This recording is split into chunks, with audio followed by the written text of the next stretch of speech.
झारखंड में पिछले 24 घंटे के दौरान राजधानी रांची में 829 सहित पूरे राज्य में 2514 नए कोरोना संक्रमित मरीजों की पुष्टि हुई है। वहीं पिछले 24 घंटे के दौरान कोरोना संक्रमण से स्वस्थ होने वालों की संख्या 3898 रही है। वहीं पूरे राज्य में 4 लोगों की मौत कोरोना संक्रमण से हुई है।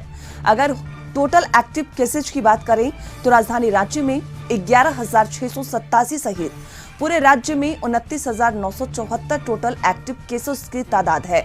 अगर शादी और समारोह की बात करें तो खरमास के बाद शादी का सीजन शुरू होने के बाद ऐसे धार्मिक कार्यक्रमों में आयोजन में कोरोना गाइडलाइंस का अनुपालन प्रशासन के लिए कराना एक बड़ी चुनौती हो सकती है। राज्य सरकार की गाइडलाइंस के अनुसार 100 लोग ही वैवाहिक कार्यक्रम में शामिल हो सकेंगे। वहीं इससे सहित राजधानी में बूस्टर डोज लेने वालों की संख्या में कोई खास इजाफा नहीं हो रहा। वहीं बढ़ते कोरोना संक्रमण के मामलों के बीच कई तरह की लापरवाही सड़कों पर देखी जा रही है। तो पिछले 24 घंटे के दौरान राजधानी रांची में 829 सहित पूरे राज्य में 2000 से अधिक संक्रमित मरीज मिले हैं। हमारी संवाददाता रुचि हमारे साथ जुड़ी हुई है। रुचि, पिछले 24 घंटे में कोरोना संक्रमित मरीज तो कम हुए हैं, लेकिन जिस तरीके से अब शादी का सीजन शुरू हो गया है, खरमास खत्म होने के बाद 100 लोग शादी में शामिल हो सकते हैं। ऐसे में क्या संक्रमण को और बढ़ावा मिलेगा? प्रशासन के लिए कितनी बड़ी चुनौती होगी? देखिए विनीता, अभी वर्तमान में जो कोरोना का संक्रमण दर है वो घटकर 4% हो गया है। तो कह सकते हैं कि बेहद ही राहत भरी खबर है झारखंड के लिए। और झारखंड की राजधानी जो इससे पहले हॉटस्पॉट बन रही थी वो अब कह सकते हैं कि राजधानी रांची भी अब एक सुकून की सांस ले रहा है, चूंकि संक्रमण जो है वो कम फैल रहे हैं।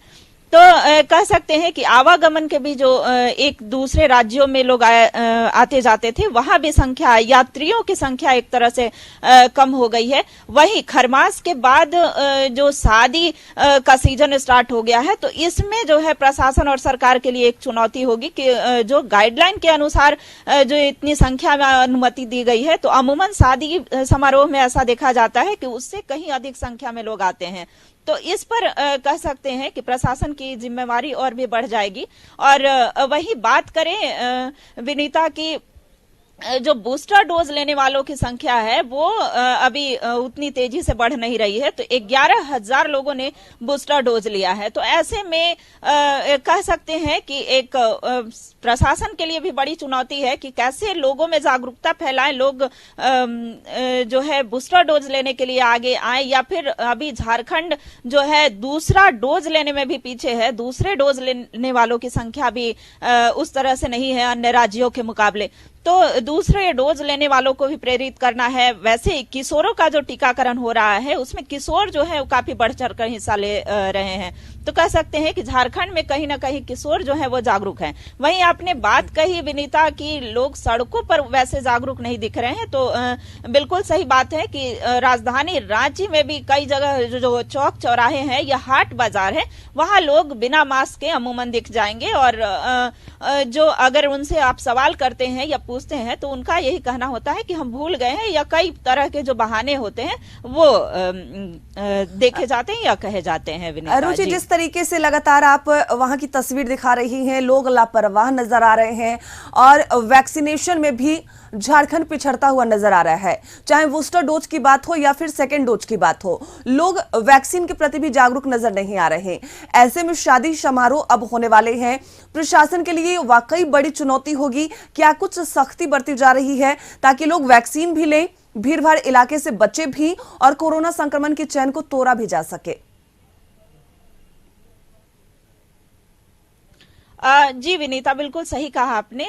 चूंकि वैक्सीनेशन जो है वो सरकार की जिम्मेवारी, सरकार और प्रशासन की जिम्मेवारी नहीं है। संक्रमण को रोकना हमारी जिम्मेवारी भी बनती है। और एक झारखंड की जनता होने के नाते हमें हमारा ये कर्तव्य होना चाहिए कि हम सरकार और प्रशासन की पूरी तरह मदद करें। और हम अपने आप को, सबसे बड़ी बात की स्वयं को सुरक्षित रखने के लिए, अपने समाज को सुरक्षित रखने के लिए हमें वैक्सीन का डोज लेना होगा। और जो भी सरकार के द्वारा जारी किए गए गाइडलाइन है उसका अनुपालन करना होगा विनीता जी। बिल्कुल, तो जब तक हम खुद जागरूक नहीं रहेंगे कोरोना के चैन को नहीं तोड़ सकते। तमाम जानकारी के लिए बहुत बहुत धन्यवाद आपका।